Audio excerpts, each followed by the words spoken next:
चिंटू और उसके दोस्तों ने एक दिन जंगल में घूमने का तय किया।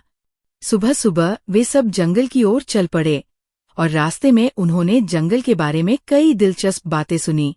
जैसे ही वे जंगल के गहरे हिस्से में पहुंचे, अचानक एक चमत्कारी सी आवाज सुनाई दी, जैसे कोई जादुई मंत्र पढ़ रहा हो। क्या ये आवाज सुन रहे हो? चिंटू ने कहा। उसके दोस्तों ने घबराकर जवाब दिया, क्या ये कोई जादूगर है? चिंटू हंसा और बोला, नहीं, ये तो शायद किसी जानवर की आवाज है। चलो, इसे पता करते हैं। वे आगे बढ़े और थोड़ी देर बाद उन्होंने देखा कि जंगल में एक बहुत बड़ा पेड़ खड़ा है। उस पेड़ के नीचे एक छोटा सा गुफा था। गुफा से वही रहस्यमय आवाज आ रही थी। चिंटू और उसके दोस्त घबराए हुए थे, लेकिन उत्सुकता भी थी। क्या करना चाहिए? पप्पू ने डरते हुए पूछा। चिंटू ने कहा, हमें डरने की जरूरत नहीं है, बस ध्यान से देखना चाहिए। चिंटू और उसके दोस्त धीरे धीरे गुफा के पास गए।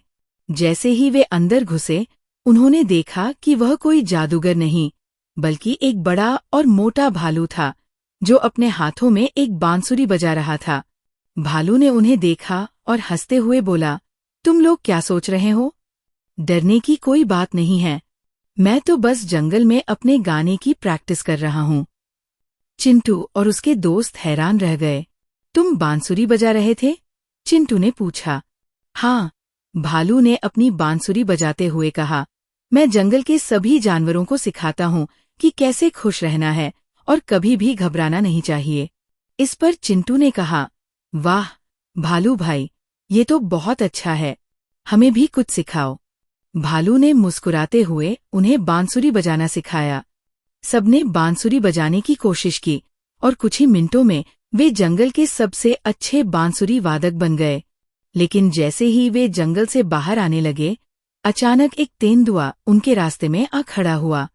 वह तेंदुआ बहुत बड़ा और डरावना लग रहा था, लेकिन चिंटू ने डरने के बजाय अपनी नई सीखी हुई बांसुरी उठाई और बजाने लगा। जैसे ही तेंदुआ ने बांसुरी की ध्वनि सुनी, वो शांत हो गया और धीरे धीरे रास्ता छोड़ दिया। वाह चिंटू, तुमने तो कमाल कर दिया, पप्पू ने कहा। तुमने हमारी जान बचा ली। चिंटू मुस्कुराया और बोला, मुझे लगता है कि शांति और साहस से किसी भी मुश्किल का हल निकाला जा सकता है, और कभी-कभी बांसुरी बजाने से भी।